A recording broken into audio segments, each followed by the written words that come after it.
Llegué a la iglesia con el corazón lleno de ilusión. Era el bautizo de mi nieto, el primer hijo de mi único hijo, Julián. Me puse mi mejor traje, el mismo que usé en mi boda hace más de 40 años. Llegué temprano porque quería estar en primera fila. Quería ver cada detalle de ese momento sagrado. Pero cuando subí los escalones de la entrada, mi hijo apareció frente a mí con una expresión que jamás olvidaré. «Papá, usted no debería estar aquí», me dijo en voz alta, lo suficientemente alta para que otros invitados escucharan. «Esto es solo para familia cercana». Las palabras me golpearon como un puñetazo en el estómago. Sentí cómo las miradas de los invitados se clavaban en mí. Algunos desviaron la vista con incomodidad, otros simplemente observaban con curiosidad morbosa. Mi propia sangre, el hijo que crié solo después de que su madre muriera, me estaba expulsando del bautizo de mi nieto. Me estaba diciendo delante de todos que yo no era familia cercana. Respiré hondo. No iba a darle el gusto de verme romper. No iba a montar una escena en la puerta de la iglesia. «Está bien, hijo», respondí con una calma que no sentía. «Que tengas un lindo día». Di media vuelta y bajé esos escalones con la dignidad intacta, aunque por dentro sentía que algo se había roto para siempre. El camino de regreso a casa fue el más largo de mi vida. Cada semáforo parecía durar una eternidad. Cada calle me recordaba los años que pasé construyendo una vida para ese muchacho que ahora me cerraba la puerta. Antes de continuar, quiero pedirles algo importante. Estamos trabajando para llegar a los 10,000 suscriptores en este canal y cada uno de ustedes puede ayudarnos. Si esta historia les está tocando el corazón, si sienten que vale la pena compartirla, les pido que se suscriban ahora mismo. Y por favor déjenme un comentario diciéndome desde qué país nos están viendo. Me encanta saber que estas historias llegan a cada rincón del mundo. También les pido que le den like a este video. Ayúdenos a llegar a los 500 likes. Su apoyo significa todo para este canal. Cuando llegué a mi casa, me senté en el sillón donde tantas veces leí cuentos a Julián cuando era niño. Me quité el saco, aflojé la corbata y por primera vez en muchos años permití que las lágrimas corrieran por mi rostro. Pero el llanto duró poco, porque en ese momento tomé una decisión. Tomé el teléfono y marqué un número que tenía guardado desde hacía meses. Una llamada que había estado posponiendo, pero que ahora se volvía necesaria, inevitable. Esa llamada lo cambiaría todo, y al día siguiente Julián descubriría exactamente lo que había perdido al cerrarme esa puerta. Pero para entender por qué esa llamada fue tan devastadora para él, necesito contarles mi historia desde el principio. Mi nombre es Norberto Adrián Molina, tengo 68 años, y durante la mayor parte de mi vida, ser padre fue mi única identidad. Todo lo que hice, cada decisión que tomé, cada peso que gané, fue pensando en Julián. Mi esposa, Carolina, murió cuando Julián tenía apenas 5 años. Fue un infarto fulminante. Una mañana estaba preparando el desayuno, cantando como siempre hacía, y al mediodía ya no estaba con nosotros. No hubo tiempo para despedidas, no hubo tiempo para prepararnos. Un momento ella estaba ahí, y al siguiente, mi mundo se derrumbó. Me quedé solo con un niño pequeño que no entendía por qué su mamá no regresaba. Durante meses, Julián dormía abrazado a una blusa de Carolina que aún conservaba su perfume. Yo trabajaba en una fábrica textil en Puebla, turnos de 10 horas que apenas alcanzaban para pagar el alquiler y la comida. Pero un niño de 5 años no puede quedarse solo, así que tuve que tomar decisiones difíciles. Pedí un préstamo que tardé 10 años en pagar para abrir una pequeña tienda de abarrotes en el barrio. Así podía tener a Julián cerca, hacer que me ayudara con tareas simples mientras yo atendía a los clientes. Él crecía entre estantes de galletas y refrescos, haciendo su tarea en el mostrador, comiendo lo que sobraba al final del día. No fue fácil. Hubo noches en las que cenábamos solo frijoles y tortillas porque no había más. Hubo temporadas en las que yo usaba la misma camisa toda la semana porque no podía comprarme ropa nueva, pero me aseguraba de que Julián siempre tuviera sus uniformes escolares limpios y en buen estado. Él nunca faltó un día a la escuela, jamás.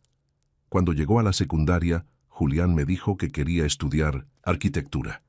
Yo apenas había terminado la primaria, pero sabía que la educación era la única herramienta que podía darle para que tuviera una vida mejor que la mía.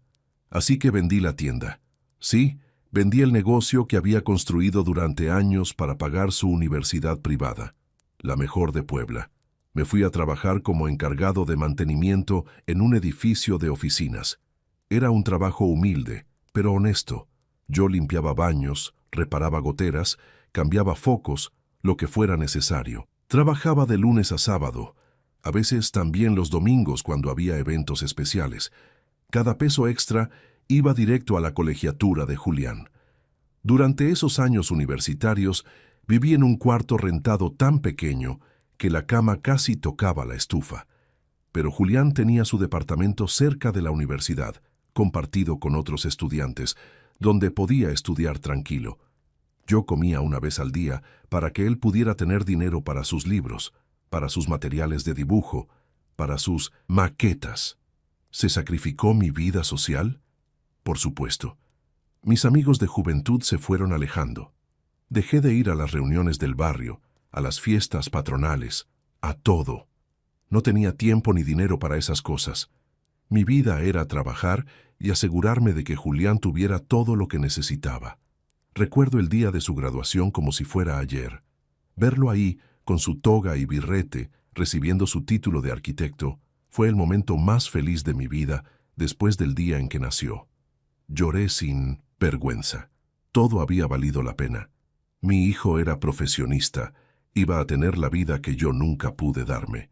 Consiguió trabajo en un despacho importante de arquitectura en Ciudad de México.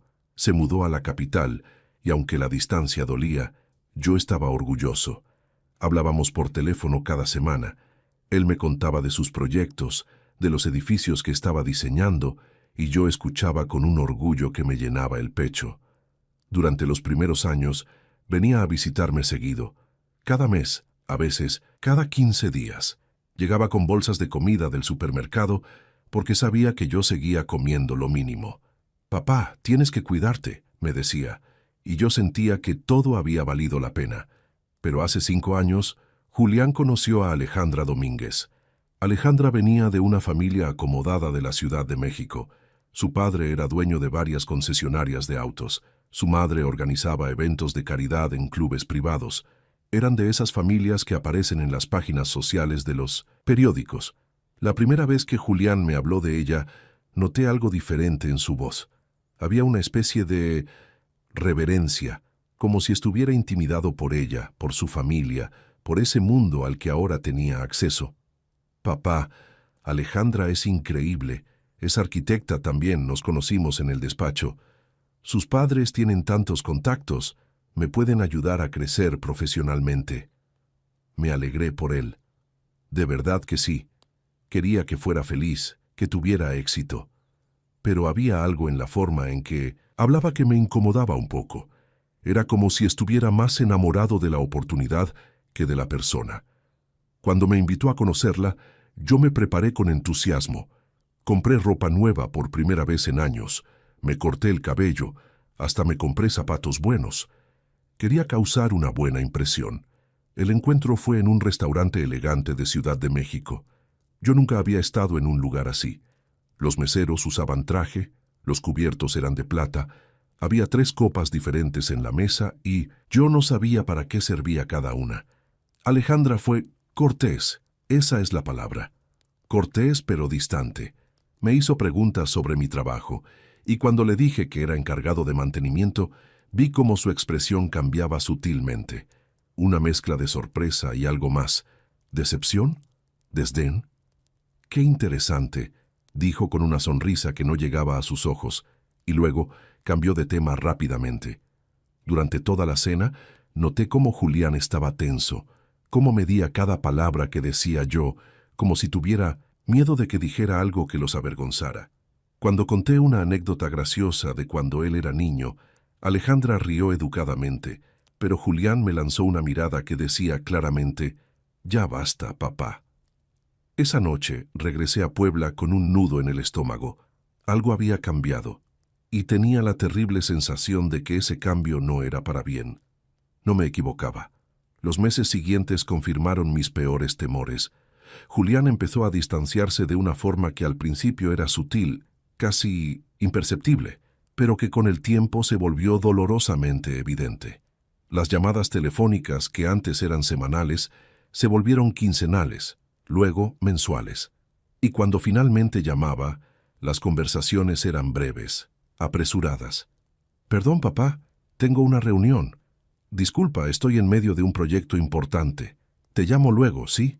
Pero ese luego nunca llegaba. Sus visitas a Puebla simplemente dejaron de existir.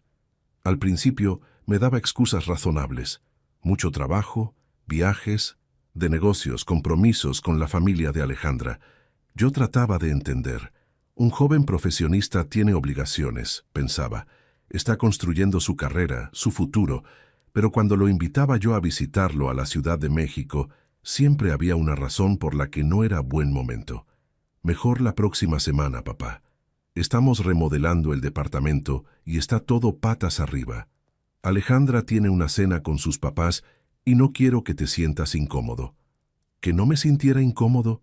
Esas palabras me dolieron más de lo que él imaginaba, como si mi presencia fuera una molestia, algo que había que gestionar cuidadosamente para no arruinar sus planes. Hace 3 años, Julián y Alejandra se casaron. La boda fue en un salón exclusivo de Polanco, uno de esos lugares con jardines impecables y candelabros de cristal. Recibí la invitación por correo, un sobre elegante con letras doradas. Me emocioné. A pesar de todo el distanciamiento, seguía siendo su padre. Seguía siendo importante para él, o eso creía. Cuando llegué a la boda me di cuenta de que mi nombre estaba en una mesa al fondo del salón. La mesa número 19. Conté las mesas. Había 20 en total. Estaba literalmente en la penúltima mesa, junto a primos lejanos de Alejandra, que ni siquiera conocían bien a los novios. Mientras tanto, en las mesas principales, cerca del estrado donde estaban los novios, vi a los socios del despacho, a los amigos universitarios de Alejandra, a toda su familia extendida ocupando lugares de honor. Durante la ceremonia, Julián no mencionó a su madre. No habló de cómo ella hubiera estado orgullosa de verlo casarse. No dijo nada sobre los sacrificios que hicimos juntos para llegar hasta ahí. En su discurso agradeció a los padres de Alejandra por recibirlo en su familia con tanto cariño. Agradeció a sus jefes por creer en su talento. Agradeció a sus amigos por estar siempre presentes. A mí ni siquiera me miró. Cuando terminó la fiesta, me acerqué a despedirme. Lo abracé con fuerza. Ese abrazo de padre que carga años de amor incondicional. Él me palmeó la espalda mecánicamente, como se abraza a un conocido en una reunión de negocios.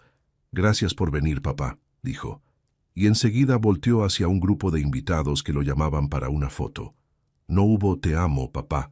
No hubo «gracias por todo lo que hiciste por mí». Nada. Regresé a Puebla esa noche en un autobús lleno de gente que volvía de sus trabajos. Mientras veía las luces de la ciudad alejarse por la ventana, no pude evitar preguntarme, ¿en qué momento perdí a mi hijo? Después de la boda, el distanciamiento se volvió aún más pronunciado. Julián se mudó a una casa en una privada exclusiva de Bosques de las Lomas. Una casa enorme, me enteré por las fotos que Alejandra subía a sus redes sociales. Yo no fui invitado a conocerla. Para mi cumpleaños número 66, Julián no llamó. Esperé todo el día junto al teléfono. Nada. Al día siguiente me envió un mensaje de texto. «Perdón, papá, me pasó. Felicidades atrasadas. He estado muy ocupado con un proyecto». Pero en esas mismas fechas, Alejandra había subido fotos de una cena elegante con amigos. Claramente no estaban tan ocupados. Para las fiestas de fin de año, esperaba que me invitaran a pasar la Navidad con ellos. Era nuestra primera Navidad después de su matrimonio. Pero el 24 de diciembre llegó y no recibí ningún mensaje. Me quedé solo en mi cuarto, viendo películas en la televisión, comiendo una cena sencilla que preparé para mí mismo. Al día siguiente, llamé a Julián para desearle feliz Navidad. Contestó con prisa. «Hola, papá. Sí, feliz Navidad. Estamos con la familia de Alejandra. Hay mucha gente. Luego te llamo, ¿va?». Colgó antes de que pudiera responder. Los meses pasaron y el patrón se repitió. Cada vez que había una celebración, una reunión familiar, un evento importante, yo simplemente no existía en sus planes. Empecé a preguntarme si había hecho algo mal. ¿Dije algo inapropiado en aquella primera cena con Alejandra? ¿Mi forma de vestir lo avergonzaba? ¿Mi manera de hablar no era lo suficientemente refinada para su nuevo círculo social? Le di vueltas al asunto durante noches enteras. Revisaba mentalmente cada conversación, cada encuentro, buscando el momento exacto en el que lo había decepcionado. Pero no encontraba nada. Yo solo había sido lo que siempre fui, su padre, el hombre que dio todo por él. Hace un año, Julián me llamó con una noticia que me llenó de alegría. Alejandra estaba embarazada. Iba a ser abuelo. «Papá, vas a ser abuelo», dijo con una emoción que no escuchaba en su voz desde hacía años. Por un momento, sentí que mi hijo había regresado. «Eso es maravilloso, hijo. Estoy tan feliz», respondí con lágrimas en los ojos. «Voy a ser el mejor abuelo del mundo, ya verás. Voy a cuidar a ese bebé. Voy a...» «Sí, papá, ya veremos», me interrumpió. «Te tengo que dejar. Alejandra me está llamando». Durante el embarazo, intenté estar presente. Le mandaba mensajes a Pino en Julián preguntando cómo iba todo, cómo se sentía Alejandra si necesitaban algo. Las respuestas eran escuetas. «Todo bien. Ella está bien. Gracias». Cuando nació mi nieto, me enteré 2 días después, no por una llamada de Julián, sino porque vi las fotos en Facebook. Ahí estaban, en el hospital con el bebé en brazos, rodeados de los padres de Alejandra, sus hermanos, sus amigos. Yo no había recibido ninguna noticia. Llamé inmediatamente. Julián contestó con voz cansada. «Ah, papá, sí. Perdón. Se me olvidó llamarte. Todo fue muy rápido. Nació Sebastián. Está perfecto». «¿Puedo ir a conocerlo?», pregunté con el corazón acelerado. Mejor déjanos acomodarnos primero. Ya sabes, los primeros días son caóticos. En unas semanas te avisamos, ¿va?» Esas semanas se convirtieron en meses. Finalmente, hace 3 meses, recibí una invitación formal por WhatsApp, un mensaje con un diseño elegante que decía: «Estás invitado al bautizo de Sebastián Molina Domínguez». Mi corazón saltó. Finalmente iba a conocer a mi nieto. Finalmente iba a ser parte de algo importante en la vida de mi hijo otra vez. Respondí inmediatamente: «Ahí estaré. Gracias por invitarme». No hubo respuesta, pero no importaba. Tenía la invitación. Iba a ir. Iba a abrazar a mi nieto. Iba a tomarle fotos. Iba a ser el abuelo orgulloso que había soñado ser. Compré un regalo hermoso, un juego de ropa de bebé de la mejor calidad que pude pagar, una mantita tejida a mano que mandé hacer especialmente y una cadena de plata con una medalla del Niño Dios. Me preparé con semanas de anticipación, mandé arreglar mi traje, me corté el cabello, hasta practiqué qué les diría cuando los viera. El día del bautizo llegué temprano a la iglesia, con mi regalo perfectamente envuelto y el corazón lleno de esperanza. No tenía idea de que estaba a punto de vivir la humillación más grande de mi vida. El sábado 15 de octubre amaneció con un cielo despejado.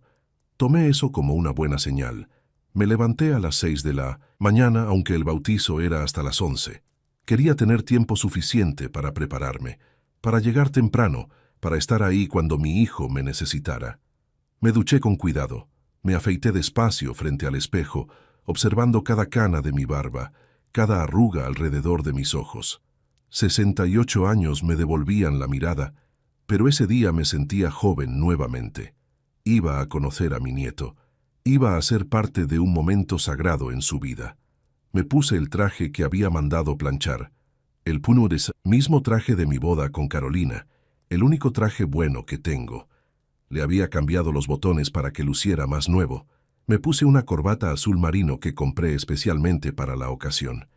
Me miré al espejo y pensé: «Carolina, ojalá estuvieras aquí para ver esto». Desayuné poco, el estómago me bailaba de los nervios. Buenos nervios, emoción. Tomé el regalo que había envuelto con tanto cuidado y salí de mi cuarto. La iglesia de San Francisco Javier está en Coyoacán, un barrio hermoso, de la Ciudad de México que yo conocía poco. Tomé el autobús desde Puebla con 3 horas de anticipación. No quería arriesgarme a llegar tarde por el tráfico. Durante todo el viaje, sostuve el regalo en mi regazo, imaginando el momento en que se lo entregaría a Julián, en que tomaría a mi nieto en brazos por primera vez. Llegué a la iglesia a las 10:30, media hora antes de que empezara la ceremonia. Perfecto. El templo era precioso, con su fachada barroca y sus torres imponentes. Había arreglos florales enormes en la entrada, orquídeas blancas y rosas rosa pálido. Todo era elegante, caro, impecable. Vi llegar a los primeros invitados, mujeres con vestidos de diseñador, hombres con trajes que probablemente costaban más que mi renta de 6 meses. Autos último modelo se estacionaban frente a la iglesia. Todo era ostentoso, un mundo completamente diferente al mío, pero no me importaba. Yo estaba ahí por mi hijo, por mi nieto. Empecé a subir los escalones de la entrada. Había como 8 o 10 escalones de cantera. Los subí despacio, con mi regalo en las manos, sintiendo cómo el corazón me latía fuerte de la emoción. Y entonces lo vi. Julián estaba en la entrada, saludando a los invitados conforme llegaban. Vestía un traje gris impecable, corbata de seda, zapatos relucientes. Se veía guapísimo, exitoso. Mi hijo, mi orgullo. Cuando me vio, su expresión cambió. No fue felicidad. No fue la sonrisa cálida de un hijo que ve a su padre. Fue incomodidad, pánico incluso. Se acercó rápidamente hacia mí, antes de que yo llegara hasta arriba de los escalones. Estaba claro que no quería que entrara. «Papá», dijo en voz baja, pero no lo suficientemente baja como para que otros no escucharan. «¿Qué hace aquí?» Las palabras me confundieron. Saqué mi teléfono, nervioso, buscando el mensaje de la invitación. «Pues, me invitaste al bautizo, hijo. Aquí está el mensaje que me enviaste». Julián ni siquiera miró mi teléfono. Puso su mano en mi brazo, no con cariño, sino como queriendo detenerme, mantenerme alejado. «Sí, papá, pero usted no debería estar aquí», dijo, esta vez con más firmeza, más alto. «Esto es solo para familia cercana». El tiempo se detuvo. Sentí cómo las conversaciones a nuestro alrededor se apagaban. Sentí las miradas clavándose en mi espalda, en mi rostro. Una pareja que subía los escalones detrás de mí se detuvo, claramente escuchando cada palabra. «¿Familia cercana?», repetí, sin poder creer lo que estaba escuchando. Mi voz sonó pequeña, rota. «Sí, es un evento íntimo. Los padrinos, los abuelos, bueno, los papás de Alejandra, algunos tíos, pero no todos. No podemos invitar a todos». Cada palabra era una puñalada. Miré hacia la entrada de la iglesia. A través de las puertas abiertas pude ver el interior. Había fácilmente 100 personas ahí adentro. 100 personas que sí eran lo suficientemente familia cercana para estar ahí. Pero yo, su padre, el hombre que lo crió solo, que sacrificó todo por él, yo no lo era. «Julián, tu papá». «Yo soy», dije, y odié cómo sonó mi voz. Suplicante, débil. «Lo sé, papá, pero es que, mire, es complicado. Alejandra y su familia organizaron todo esto. Ellos decidieron la lista de invitados. Yo no puedo simplemente...». No terminó la frase. No hacía falta. Detrás de Julián vi a Alejandra aparecer en la entrada de la iglesia. Llevaba un vestido blanco elegantísimo, el cabello perfectamente peinado. Cuando nos vio, su expresión fue de absoluta frialdad. Me miró como se mira a un problema que necesita ser resuelto rápidamente. Se acercó a Julián y le susurró algo al oído. Él asintió. «Papá, de verdad tiene que irse», dijo Julián, esta vez casi con urgencia. «La ceremonia va a empezar y sería muy incómodo si...». No pude escuchar más. El nudo en mi garganta era tan grande que si me quedaba un segundo más, iba a romper en llanto ahí mismo, frente a todos. «Está bien, hijo», dije. Mi voz salió sorprendentemente calmada, aunque por dentro me estaba desmoronando. «Que tengas un lindo día». Le extendí el regalo.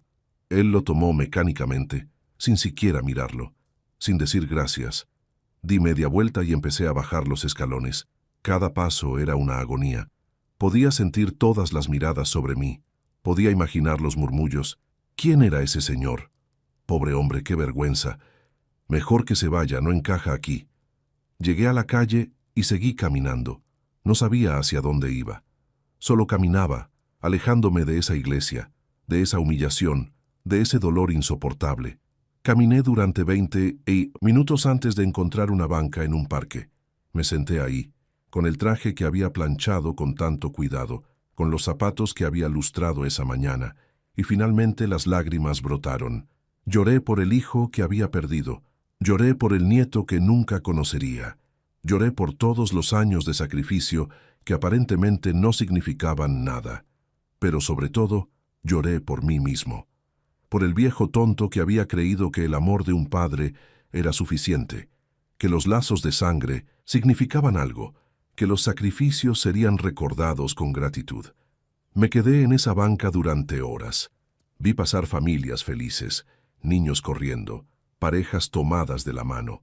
El mundo seguía girando, la vida seguía su curso, mientras yo me desmoronaba pieza por pieza.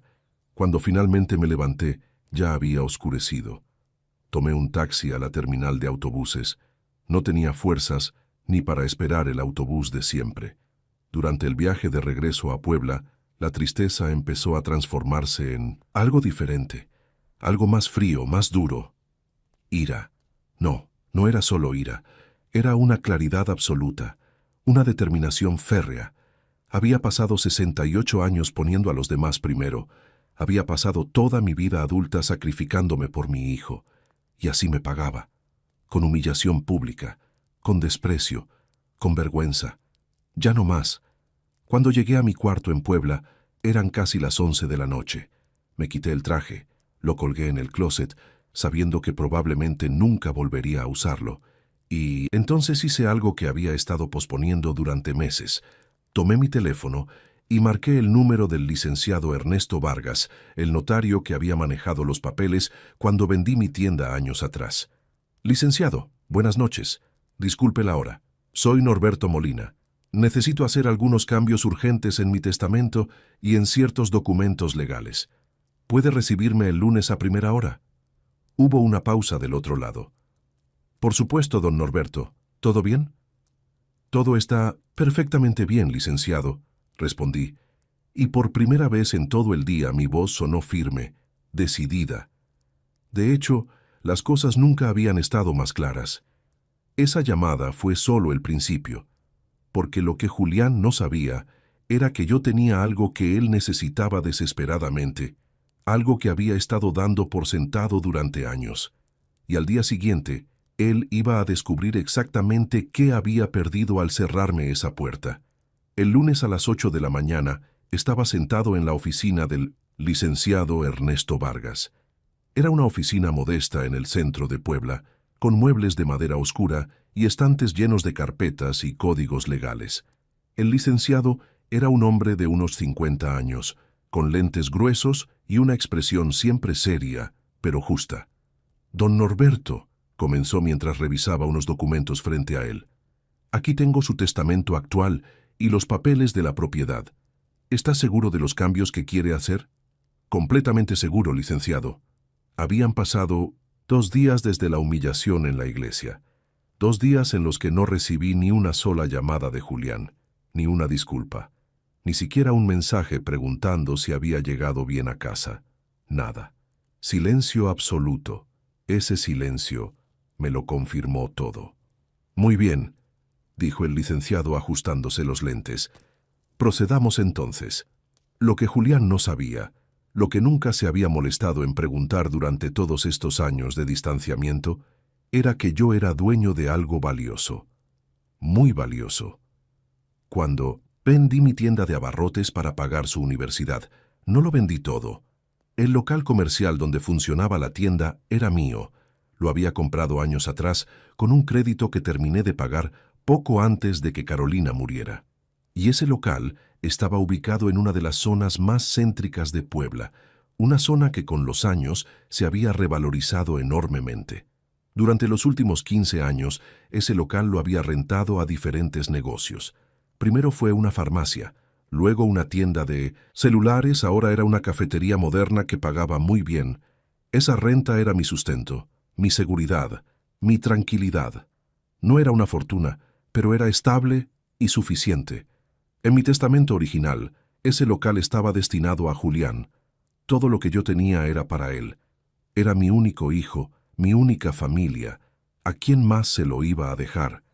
Pero ese testamento se había redactado hace años, cuando Julián todavía me llamaba papá con cariño, cuando todavía me visitaba, cuando todavía yo importaba en su vida. Quiero cambiar el beneficiario principal de mi testamento, dije con voz firme. El local comercial de la Avenida Reforma ya no será para mi hijo. El licenciado levantó la vista, sorprendido. ¿Está seguro, don Norberto? Es una propiedad de gran valor. Según los avalúos recientes, estamos hablando de al menos 3 millones de pesos, tal vez más. Lo sé perfectamente, licenciado. Y sí, estoy seguro. ¿Puedo preguntar quién será el nuevo beneficiario? Respiré hondo. Esta decisión la había pensado durante todo el fin de semana. No era impulsiva, no era un berrinche, era justicia. Quiero dividir la propiedad de la siguiente manera: 50% para el asilo de ancianos San Vicente de Paúl, donde mi madre pasó sus últimos años, 30% para la fundación que apoya a padres solteros con hijos en edad escolar, y el 20% restante para establecer un fondo educativo en la escuela primaria del barrio donde crecí. El licenciado escribía rápidamente, pero de vez en cuando me miraba con una mezcla de sorpresa y respeto. Son organizaciones nobles, don Norberto. Son organizaciones que ayudan a gente que realmente lo necesita. Gente que no tiene a nadie, gente olvidada, como yo. Pero eso no era todo. Licenciado, hay algo más. Dígame. Julián no lo sabe, pero hace 2 años, cuando él y Alejandra compraron su casa en Bosques de las Lomas, vinieron a pedirme ayuda. El licenciado me miró con atención. La casa costaba casi 8 millones de pesos. Ellos tenían ahorros y Alejandra recibió ayuda de sus padres, pero aún así les faltaban 700,000 pesos para el enganche. Los bancos no les prestaban esa cantidad adicional porque Julián tenía una deuda anterior de su auto. ¿Y usted les prestó ese dinero? Les di ese dinero, licenciado, de mis ahorros, de la venta de algunas inversiones pequeñas que tenía. Julián me prometió que me lo devolvería en cuanto pudiera, pero que por favor no se lo dijera a Alejandra, porque ella se sentiría mal de que su familia no había podido cubrir todo. Saqué de mi carpeta un documento. Era un pagaré firmado por Julián, notariado, completamente legal. Aquí está el documento. 700,000 pesos, sin intereses, porque era para mi hijo, con un plazo de 5 años para pagar. De eso ya pasaron 2 años. El licenciado revisó el documento cuidadosamente. Este pagaré es completamente válido y exigible, don Norberto. ¿Julián ha hecho algún pago? Ni un solo peso. Ni siquiera ha mencionado la deuda. Creo que simplemente decidió olvidarse de ella, como se olvidó de mí. ¿Qué quiere hacer? Quiero que este mismo lunes, hoy, le envíe una carta notariada exigiendo el pago inmediato de la totalidad del préstamo. Por violación del acuerdo de pago, quiero invocar la cláusula de vencimiento anticipado. El licenciado se reclinó en su silla. Don Norberto, legalmente está en todo su derecho, pero debo advertirle que esto va a crear un conflicto enorme. Si él no puede pagar y usted decide llevar esto legalmente más allá, podría resultar en un embargo de bienes, incluso de su casa. Lo sé, licenciado, y estoy preparado para llegar hasta donde sea necesario. ¿Puedo preguntarle qué pasó? Hace 2 años usted vino aquí feliz, orgulloso de poder ayudar a su hijo. ¿Qué cambió? Me quedé en silencio por un momento. Las imágenes del sábado volvieron a mi mente con claridad dolorosa. Los escalones de la iglesia, las palabras de Julián, las miradas de lástima de los invitados. Mi hijo me cerró la puerta en la cara, licenciado. Literalmente. Me dijo que yo no era familia cercana. Me humilló públicamente. Y después ni siquiera tuvo la decencia de llamarme para disculparse. El licenciado asintió lentamente, con comprensión. Entiendo, y lamento mucho que haya pasado por eso. Procederé entonces. La carta saldrá hoy mismo por mensajería certificada. La recibirá mañana. Perfecto. Firmamos todos los documentos, el Nuevo Testamento, la carta de exigencia de pago.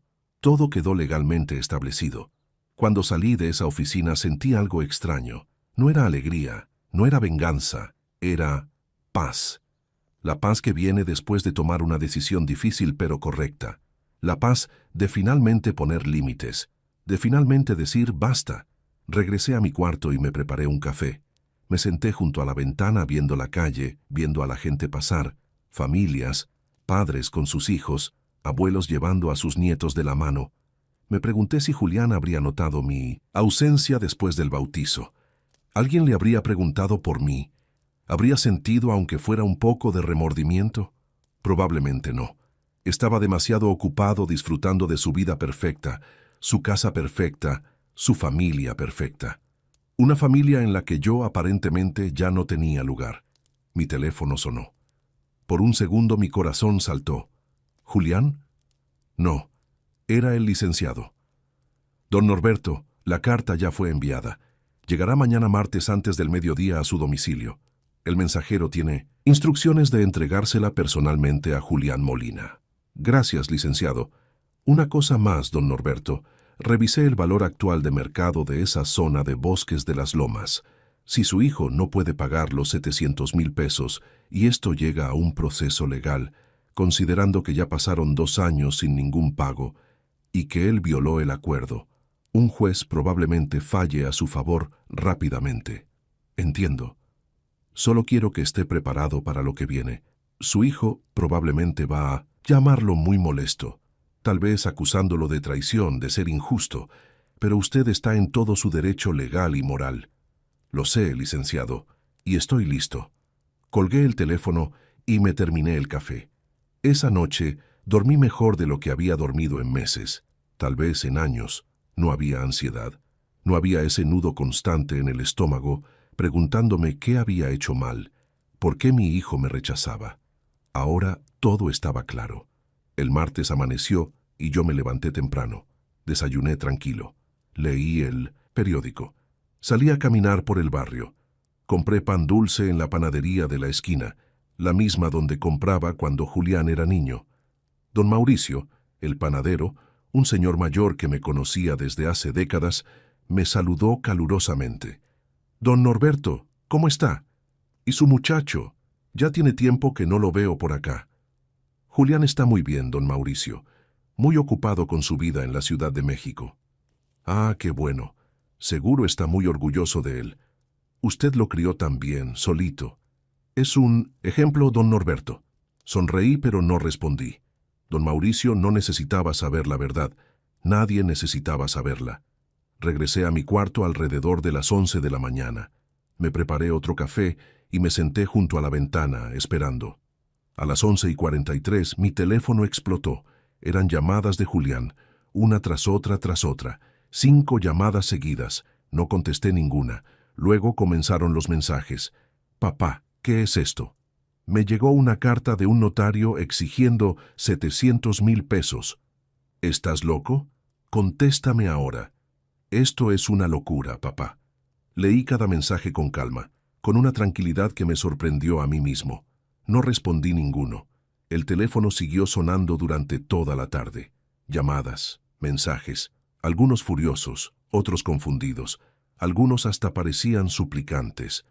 Pero yo no respondí, porque no tenía nada que decirle. Había hablado con mis acciones. Y ahora Julián iba a descubrir exactamente qué se siente ser ignorado, ser tratado como si no existieras, ser puesto en último lugar. Al día siguiente las llamadas continuaron, y al siguiente, y al siguiente. Pero yo mantuve mi silencio, hasta que finalmente, una semana después, recibí un mensaje diferente. «Papá, por favor, necesito hablar contigo. Esto no puede estar pasando. Podemos arreglarlo, por favor». Ahí estaba, la primera señal de quiebre en su armadura de indiferencia, pero todavía no era suficiente, porque lo que venía después iba a ser mucho más devastador para él de lo que imaginaba. 2 semanas después de que Julián recibiera la carta del notario, finalmente decidí responder. No por teléfono, no con un mensaje, sino con una cita formal. «Nos vemos el sábado a las 10:00 a.m. en el Café La Antigua de la Avenida Juárez en Puebla. Ven solo». La respuesta de Julián fue inmediata. «Ahí estaré, papá. Gracias». El sábado llegó y yo estaba sentado en una mesa del fondo del café desde las 9:45. Pedí un café americano y esperé. A las 10:03, Julián entró al café. Se veía terrible. Tenía ojeras profundas, el cabello despeinado, la barba sin arreglar. Vestía jeans y una sudadera. Nada que ver con el ejecutivo impecable que yo había visto en la iglesia. Claramente, estas 2 semanas no habían sido fáciles para él. Me vio y caminó rápidamente hacia la mesa. Se sentó frente a mí con urgencia. «Papá, gracias por aceptar verme». Yo levanté mi mano, interrumpiéndolo. «Antes de que digas nada, Julián, necesito que me escuches, completo, sin interrupciones». Él asintió nerviosamente. «Hace 33 años nació un niño. Ese niño era todo para mí y para tu madre. 5 años después, tu madre murió y ese niño se quedó solo conmigo. Yo tenía que ser padre y madre al mismo tiempo. Trabajé 3 turnos para darle de comer. Vendí todo lo que tenía para pagarle una educación. Dormí en cuartos fríos para que él pudiera tener un departamento cerca de su universidad». La voz se me quebró ligeramente, pero continué. Ese niño creció y se convirtió en un profesionista exitoso. Se casó con una mujer de buena familia. Compró una casa hermosa. Tuvo un hijo. Todo lo que yo soñé para él se cumplió. Y yo estaba feliz, orgulloso. Aunque él ya no me llamaba seguido, aunque ya no me visitaba, yo estaba feliz porque él era feliz. Julián tenía los ojos rojos, pero no dije nada todavía. Hace 2 semanas ese niño que yo crié me cerró la puerta de una iglesia en la cara. Me dijo que yo no era familia cercana, me humilló delante de 100 personas, y después de eso ni siquiera tuvo la decencia de llamarme. Ni una disculpa, ni una explicación, nada. «Papá, yo no he terminado», dije con firmeza. «Hace 2 años, ese mismo niño vino a pedirme 700,000 pesos porque los necesitaba urgentemente. Me dijo que era para su casa, que me los devolvería pronto. Yo le di cada peso de mis ahorros sin dudarlo porque era mi hijo. Firmamos un pagaré, un acuerdo legal. Él nunca pagó ni un solo peso. Ni siquiera volvió a mencionarlo, como si esos 700,000 pesos no significaran nada. Papá, yo sí pensaba pagarte. Es solo que... ¿Qué, Julián?» Mi voz salió más dura de lo que pretendía. ¿Que estabas muy ocupado? ¿Que se te olvidó? ¿Que tenías gastos más importantes? Él bajó la mirada. Tu casa en Bosques de las Lomas vale ahora más de 10 millones de pesos, según me informó el licenciado. Veo en las redes sociales de Alejandra que acaban de regresar de un viaje a Europa. 3 semanas en París, Roma, Barcelona.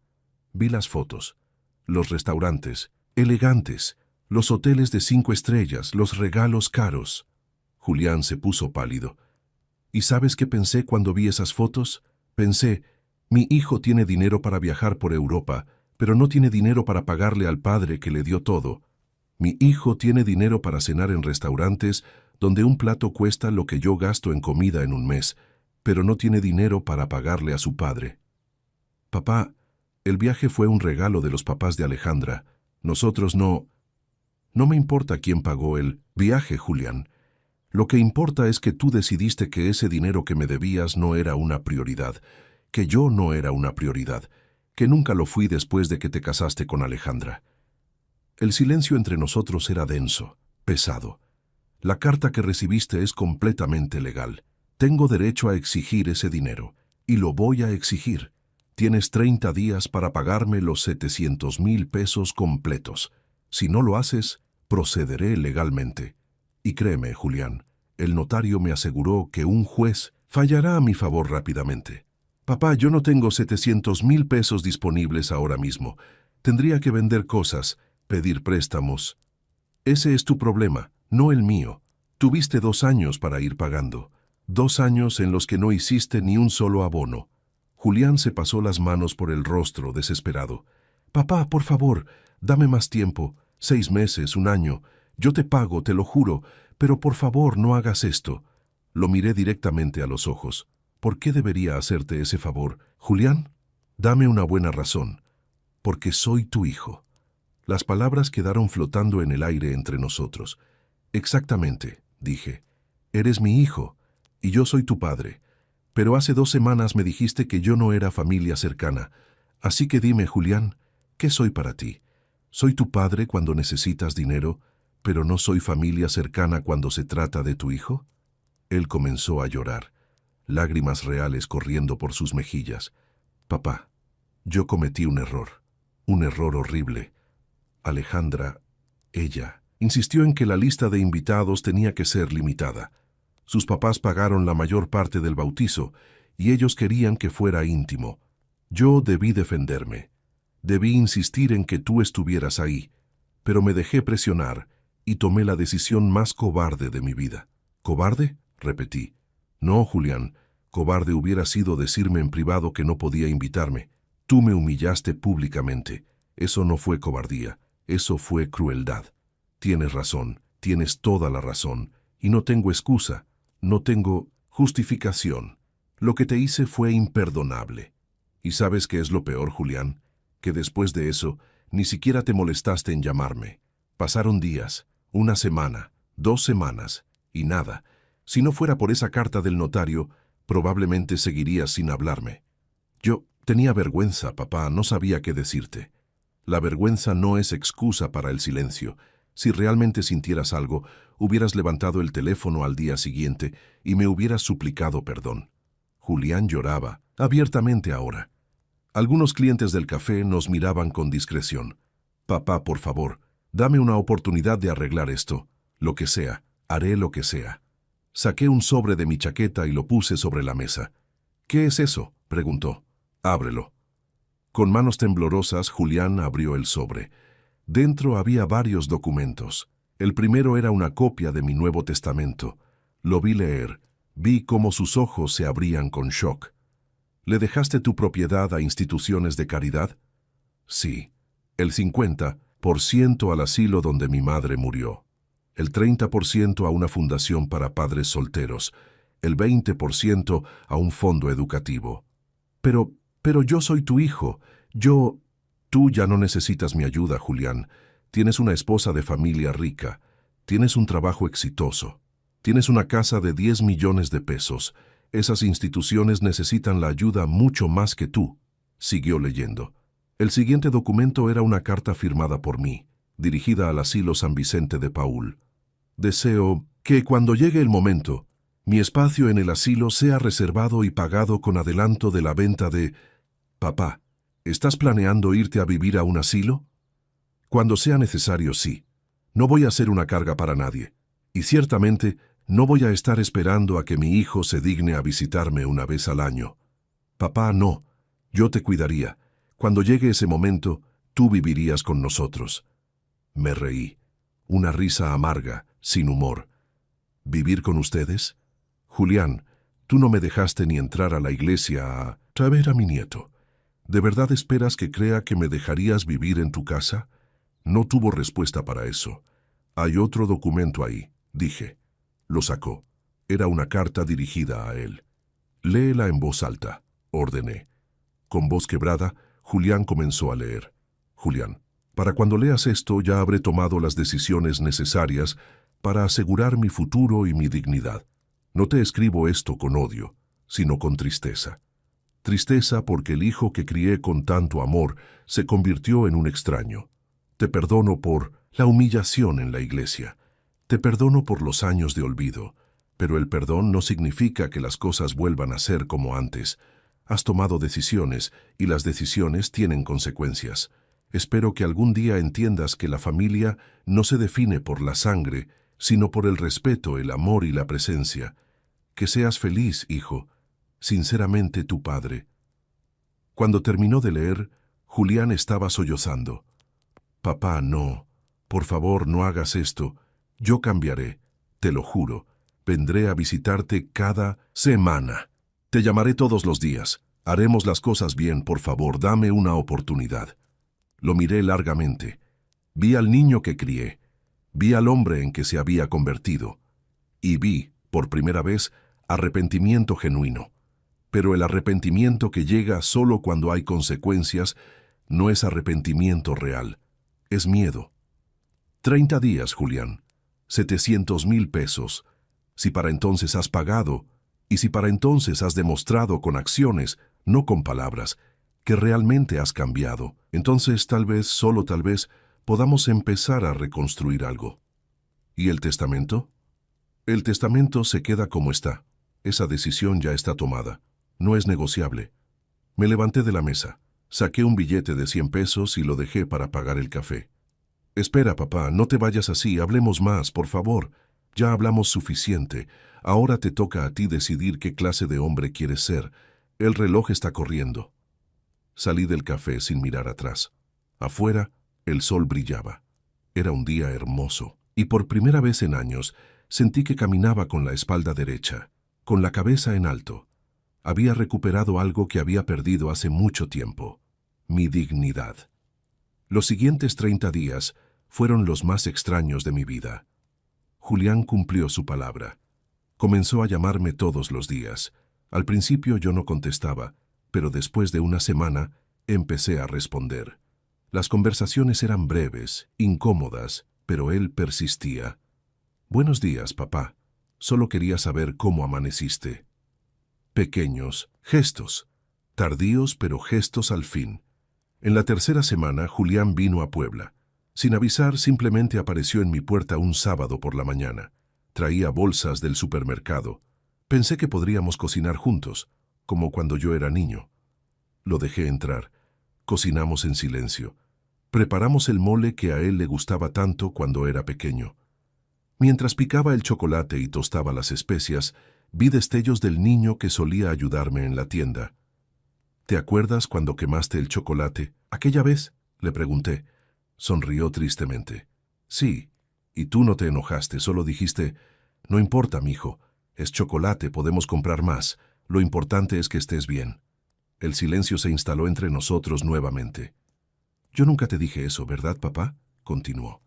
«Cuando tú cometías un error, cuando tú necesitabas algo, yo nunca dije, no importa, papá, lo importante es que estés bien». No respondí. No hacía falta. Una semana antes de que se cumpliera el plazo, Julián me llamó. «Papá, vendí mi auto. Era el único bien que tenía completamente a mi nombre. Me dio 500,000 pesos. Los otros 200,000 los junté pidiendo un préstamo en el banco y sacando todo lo que tenía en mi fondo de ahorro. Mañana te deposito los 700,000 pesos completos». Al día siguiente, revisé mi cuenta bancaria. Ahí estaba, los 700,000 pesos completos. «Papá, yo sé que el dinero no arregla lo que hice», dijo cuando le llamé. «Sé que no borra la humillación, el dolor, los años de olvido, pero es un comienzo. Julián, yo no quiero que pases tu vida compensándome. Quiero que pases tu vida siendo un buen hombre, un buen esposo, un buen padre, y ojalá, si las cosas se dan, un buen hijo. ¿Hay alguna posibilidad de que me perdones algún día?», pensé en la pregunta largamente. «El perdón no es un switch que se prende y se apaga, hijo. Es un proceso. Tú me lastimaste profundamente. Eso no se olvida de la noche a la mañana. Pero lo que sí te puedo decir es esto. Te voy a dar la oportunidad de demostrármelo con hechos». Y Julián, el testamento se queda como está. Eso no cambia. Hubo silencio del otro lado. «Lo entiendo, papá, y lo acepto. De hecho, creo que tomaste la decisión correcta. Esas instituciones necesitan el apoyo más que yo». Esas palabras me sorprendieron. Era la primera vez en años que Julián mostraba humildad genuina. Han pasado 6 meses desde aquel día en la iglesia. 6 meses desde la humillación que cambió todo. Julián cumplió su palabra. Me visita cada 2 semanas. Me llama regularmente. Y hace un mes finalmente conocí a Sebastián. Cuando Julián llegó a mi cuarto con el bebé en brazos, mis ojos se llenaron de lágrimas. Mi nieto, un niño hermoso de ojos grandes y sonrisa curiosa. «Sebastián, él es tu abuelo Norberto», dijo Julián con voz emocionada. Tomé al bebé en mis brazos y sentí como algo dentro de mí sanaba. No todo, no completamente, pero un poco. Alejandra también vino. Para mi sorpresa, ella me pidió disculpas. «Don Norberto, siento mucho lo que pasó. Yo fui la que insistió en limitar la lista de invitados. Espero que algún día pueda perdonarme. No sé si algún día podré olvidar completamente lo que pasó. Probablemente no. Hay heridas que dejan cicatrices permanentes, Pero lo que sí sé es que Julián está tratando. He aprendido varias cosas en estos meses, que el amor de un padre no debe ser incondicional al punto de la autodestrucción, que poner límites no es venganza, sino amor propio, que las segundas oportunidades deben ganarse, no regalarse. A quienes están escuchando esta historia, quiero decirles algo importante. Si tienen padres vivos, llámenlos hoy, no mañana. Hoy, díganles que los aman, visítenlos, háganlos sentir importantes, porque lo son.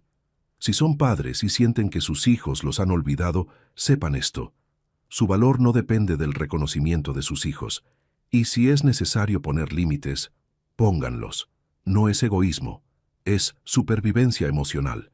La familia no se trata solo de sangre, se trata de presencia, de respeto, de recordar de dónde vienes y quién estuvo ahí cuando no tenías nada.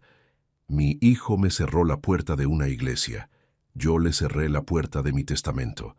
Pero ambos estamos trabajando en abrir nuevas puertas de comunicación, de respeto, de reconciliación genuina. Mi nombre es Norberto Adrián Molina. Tengo 68 años. Soy padre, abuelo y, sobre todo, soy un hombre que recuperó su dignidad. Y si yo pude hacerlo, tú también puedes. Nunca es tarde para decir ya basta. Nunca es tarde para recordar tu valor. Y nunca es tarde para exigir el respeto que mereces, porque al final del día, lo único que realmente tenemos es nuestra dignidad. Y eso nadie, ni siquiera nuestros propios hijos, tiene derecho a quitárnosla. Si esta historia te tocó el corazón, déjame un comentario. Comparte este mensaje con alguien que necesite escucharlo. Y recuerda suscribirte al canal. Desde Puebla, México, les manda un abrazo fuerte, Norberto Adrián Molina. Que Dios los bendiga a todos.